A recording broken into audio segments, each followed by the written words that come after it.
All right, there it is, the Dumbbell Nebula. Hello and welcome to Space Time with Robert. I'm Robert, and I see a little bit of red on the edge of that nebula. Me too. It's a little windy out here, kind of smoky too. We've got 27% left on the battery, so sorry if we have to cut this one short, but yeah, that's the Dumbbell Nebula. If you've never seen it through a telescope, well, this moment is all for you. We set it all up just for you. That's so cool. What's happening is it's not actually like moving across the sky like that, or the stars are. Earth's rotating beneath them. And so we have a tracking mount, which is Earth. Earth's our mount. Is that a red? I see a hot pixel there to the left. We're using a phone to look at a screen right now through a camera. I know that's very confusing, but...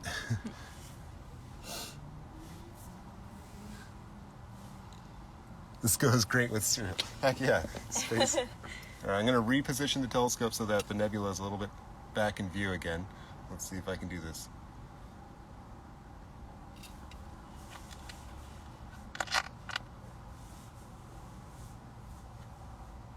Oh, I moved it too far. Oh, there it is. Okay, it's coming in from the bottom.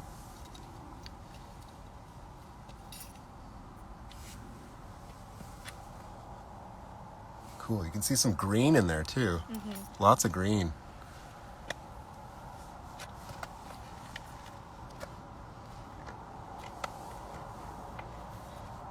All right, I'm going to lower the exposure a little bit to see if we can just get a smoother motion. You notice how it's a little jerky. And I'll increase the gain. And I don't know if that made it any better.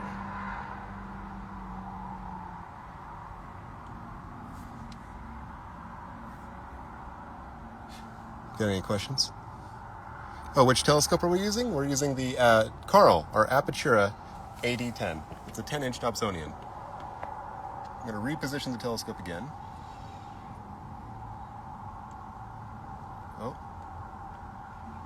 Oh, I think our camera's about to die. So let's go. Oh, too far that way.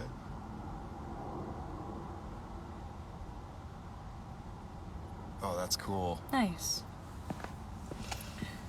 We'll stay here for just a little bit longer, and then we're going to jump on over to a star before we lose all our batteries. We're going to just look at a really bright star, probably Vega. I feel like I can see a couple of stars, like, in the nebula. Yeah, I see that too. That's really cool.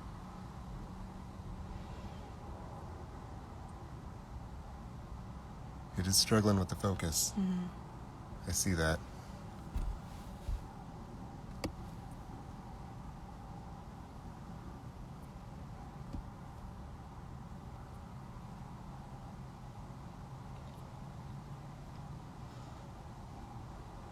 Space. Well, there you go. There's the Dumbbell Nebula. We'll learn more about it so that when we come back and visit it, we can blabble on about it. Tell you who named it and why and all that stuff, because I'm curious.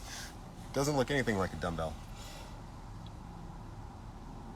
To me, at least. I would say it looks more like an hourglass. All right, now I'm going to go on to Vega, and let's see what that looks like.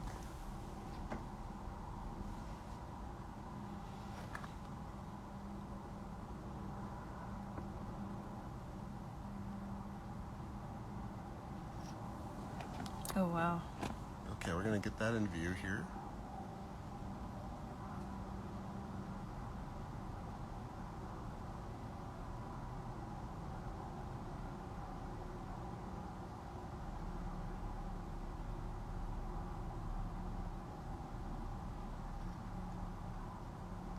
Almost.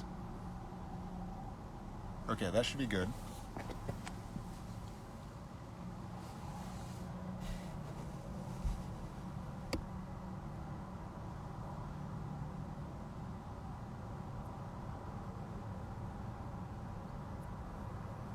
I like the high exposure. Mm-hmm.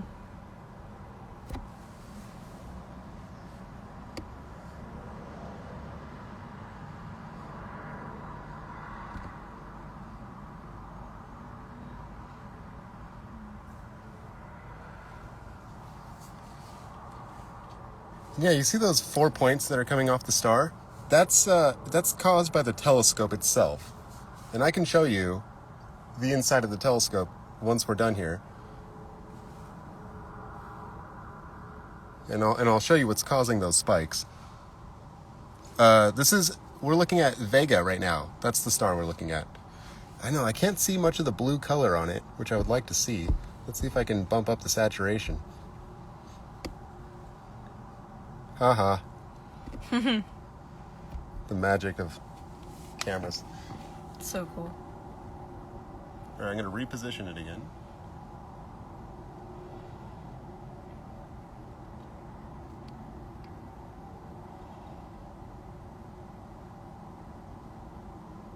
There. So I'll try and get it a little bit higher up on the screen.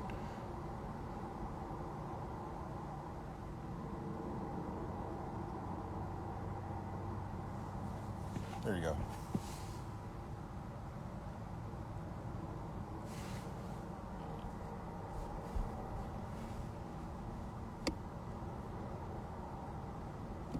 There we go. Oh, that's really cool. Now we got a good view. That's sweet. I love that. It might be a little out of focus, but that's just the Jerry and me talking.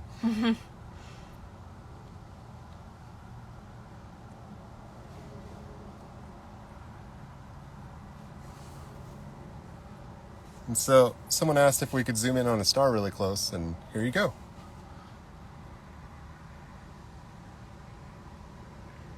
I feel like there's like those very obvious 4 points, and then like between them, I feel like there's a very faint, like another 4 points. Oh, those are some car headlights that are getting into the telescope right now. Sorry about that.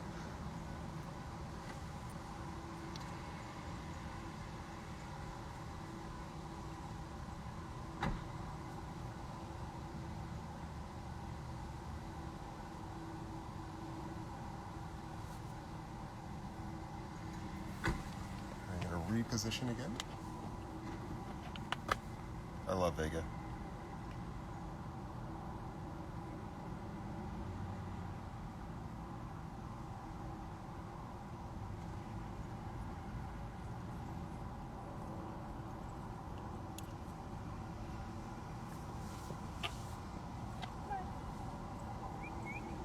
Oh, we have a visitor.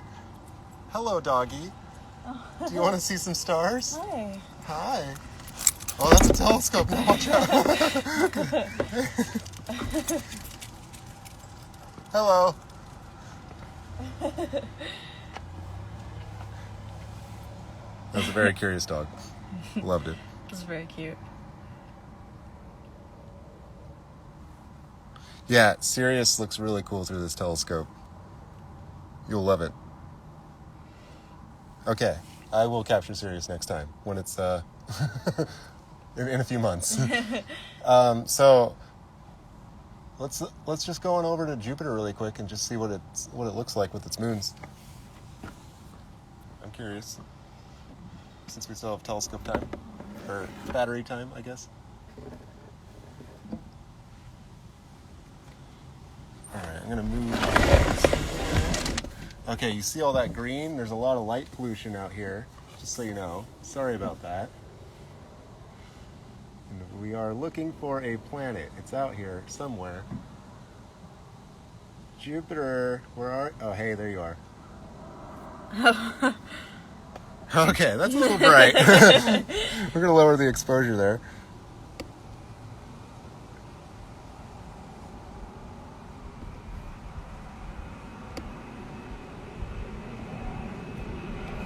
That's pretty cool. That's very cool.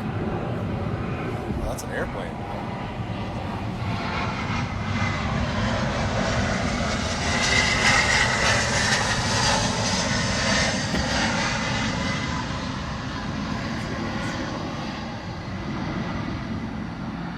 gonna try and see if you can see the airplane. Okay, never mind. Back to Jupiter. Sorry, everybody. All right. There's an airplane that just flew right over our heads. Cool, you can see some of the moons there. I see 3 of them.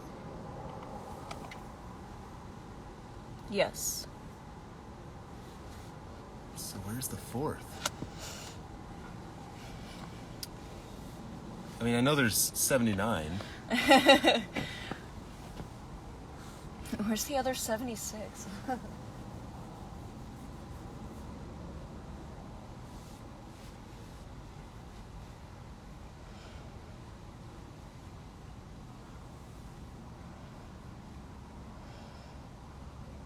Cool, that's Jupiter right there.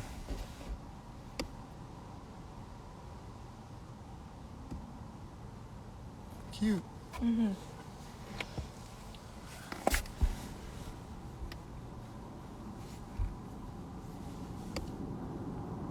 I'm not sure if I can get any of the details on its surface. It's pretty low in the horizon right now.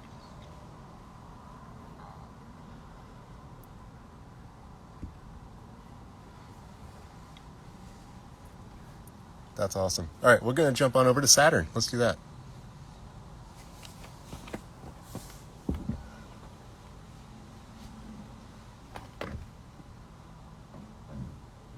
Just trying to get the most out of this battery. Oh, it's so tiny. Yeah. It's like a little egg.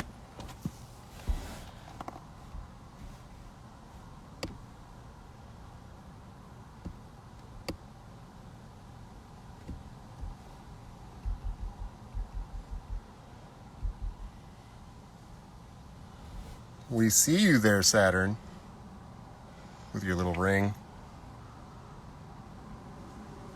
That's cool. Mm-hmm.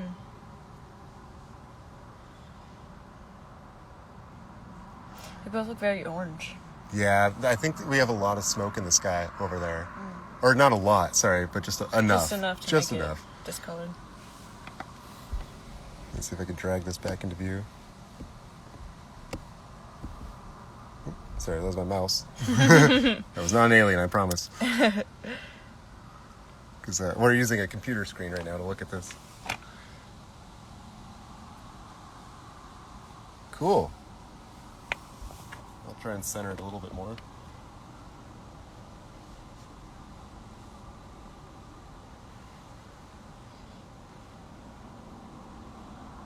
Oh. This is tricky.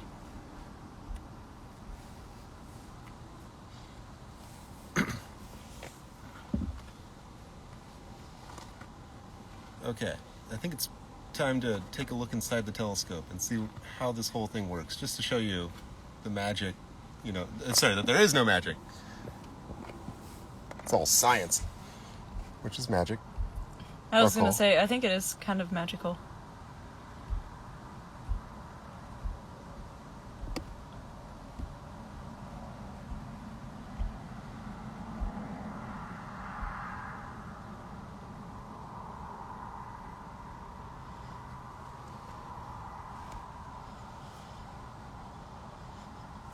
And if we increase the exposure, we should be able to see maybe some of its moons. Yeah, there's one right there. Up to the right. I see a few little more. Mm-hmm. A few little more.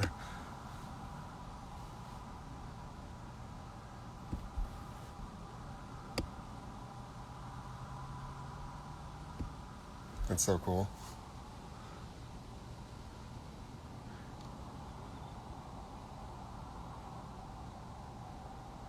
Wait, how much battery do we have? 11%. Ring Nebula? Yes. Okay. We're going to do another nebula. We're going to increase the exposure, increase the gain. Oh boy, maybe not that much. Sure. Okay. And then we're going to go to the Ring Nebula. So this is a nebula that is close to the star we were just looking at, Vega. And it's within the constellation that Vega is the brightest star of, Lyra. Now I just gotta find it. Yeah. There's gotta be some yoga here. Okay, I know it's gonna be in between two stars. Watch, I just passed it like 5 times. Oh, cool, I just saw a satellite. Okay, it's just difficult because it's like right above my head. Okay, I think it's coming into view now. Oh, yeah, I think I see it. It's pretty dim. Okay, perfect, thank you.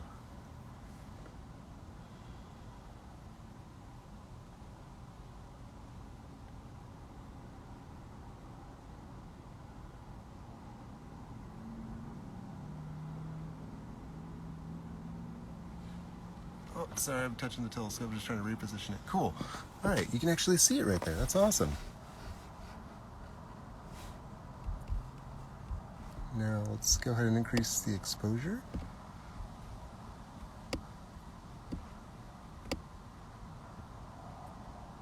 Ah, That's so cool. awesome possum. That's the Ring Nebula.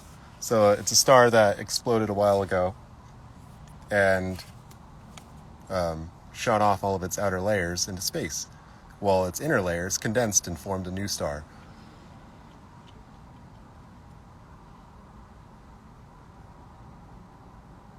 So is there a star in the middle of that? Yes. Cool. I think it's a neutron star, which is a star that's producing light through, I don't think it's producing light through nucleosynthesis anymore. It's like degenerate neutron matter or something like that that's happening.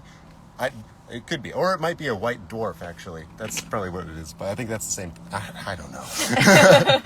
This is beyond my pay grade, man. Oh, zoom into it? Okay, let me reposition it really quick. And we'll zoom in.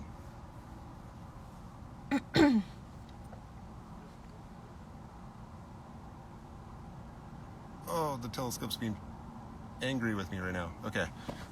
Right there, and then we're going to zoom in on it.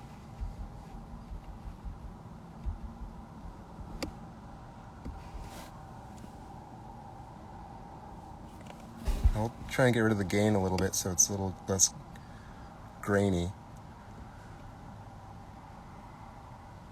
Oh, that didn't help much, did it? Maybe the exposure. Oh, sorry. So it's getting windy, so it's going to start getting blurry there, but there it is. Yeah, we can't really see that star in the center, can we? Mm-mm.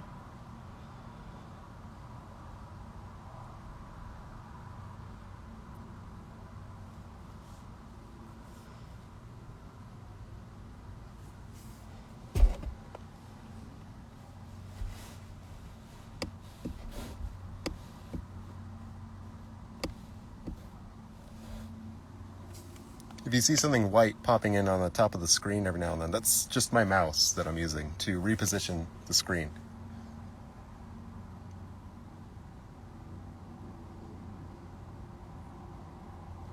That green dot that's sticking right there, that's just a dead pixel on the screen.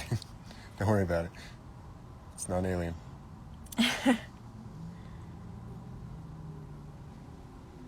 That's so cool. I see that little star that's just following it.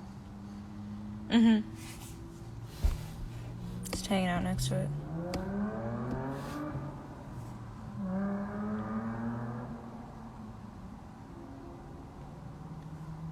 And Hercules?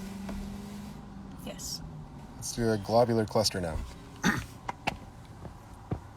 To the right of Lyra, right? Where is this? It's gonna be kind of like down from where you're looking. Down. I gotta find... Like down and to the right. Oh, I see it. Okay, cool. Thank you. All right, we're gonna move this a little bit, actually. The whole contraption. Whoa, did you see a little shooting star?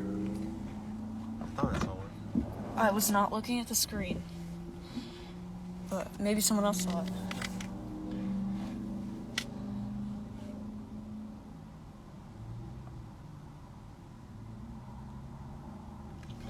Where's Hercules? You just saw that movie today, didn't you? I did, yeah. It's pretty good. I think we're getting near it. Oh yeah, there it is. Oh. Your battery is running very low. Thank you. Good to know.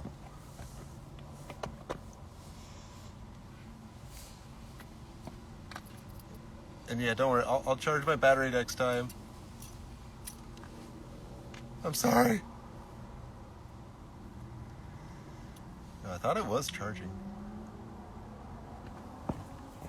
Cool.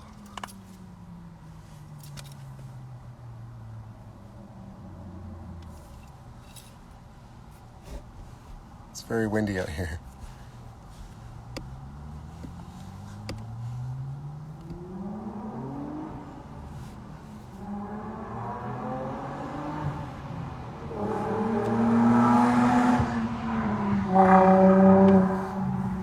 Excuse me, I have gas. I had a very large burrito today. And this is the Hercules Globular cluster. Oh, cool. I feel like I can see, like, colors in the stars. Yeah, I left the saturation up since we were looking at the Dumbbell Nebula. Mm-hmm. I haven't really messed with those settings since. But, okay, actually, I think if I lower the exposure, I might be able to combat the wind a little bit more. It looks like glitter. I'm going to reposition the telescope. And then we're probably going to be out of batteries.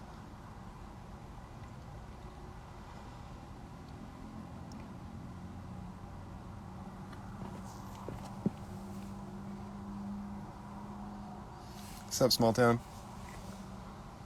Thanks for joining in. We're checking out the Hercules Globular cluster right now, M13. And then we're going to do a quick little tour of the inside of the telescope. Yeah, thanks for joining in.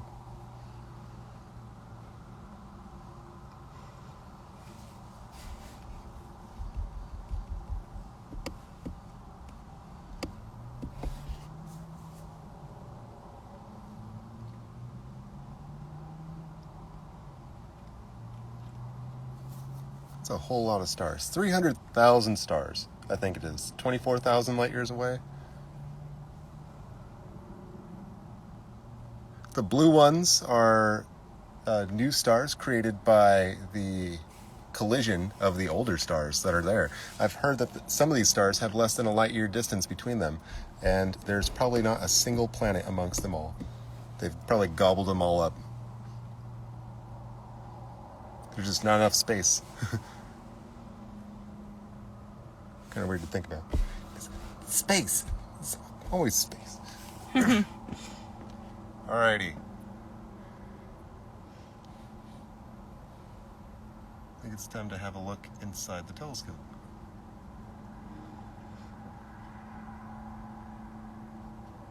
So,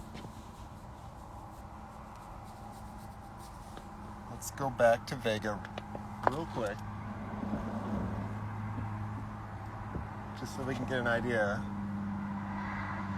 of those diffraction spikes again. I just want to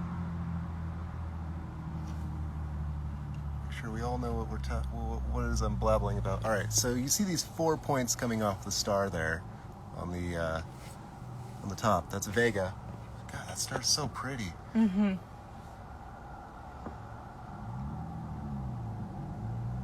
Sorry.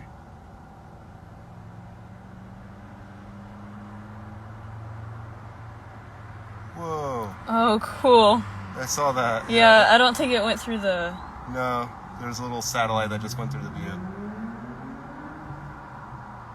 Okay, so I'm done messing around. So those 4 points there, that look so darn pretty, are an aberration. They're not actually there. If you were to go into space and look at this star, you wouldn't see those 4 points coming off of it. You would never see that unless your eye had something really weird going on. And oh, there it is. The battery just died. Cool.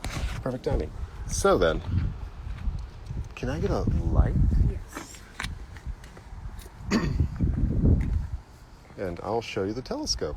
So just over here, this box with tape on it, and there's the laptop. So basically what we were doing was I was putting the cell phone right up against the screen so that you could see what the telescope could see. And then you could see this cord maybe that's going up to the actual telescope. There's the camera that we were just using to show you everything. And this viewfinder is how I find stuff. All right, on with the diffraction spikes. And so, sorry. Inside the telescope. Let's see if we can see this. All right, I'm jump over here. Okay, you can see maybe that there are 4 points there that are holding up the secondary mirror. The secondary mirror is this thing right in there. And that is, I think, Isaac Newton's contribution to this whole design. So if you can get the light to shine up. Perfect, cool. Do you see the hole there? That's where the light will shine out of. So light will come in and hit the back mirror there. So like a star, basically, the starlight will come in and hit the back mirror, then try and bounce out of the telescope, but instead it's going to hit the secondary mirror and then go out there and into the camera. But these 4 points here are going to reflect a little bit more light than what's happening than the rest of the telescope, the inside of the telescope, and so more light will end up hitting the camera. Those 4 points will start showing up on the camera and your eye when you're looking at it with a eyepiece. So there you go. I hope that explains that as best as I can. It's complicated, but yeah, there's diffraction spikes for you and why they happen. So thanks. And here's the telescope itself. Check this out. Look at all the signatures. It's space. All right. Thank you all for joining in. Love ya. There's space. There's Saturn. And oh wait, no, that was Jupiter. My bad. Can't even see Saturn out here. Can't really see much. Oh, stars. All right. Adios, y'all. Bye. Love ya. Space. All right. So Isaac Newton named his dog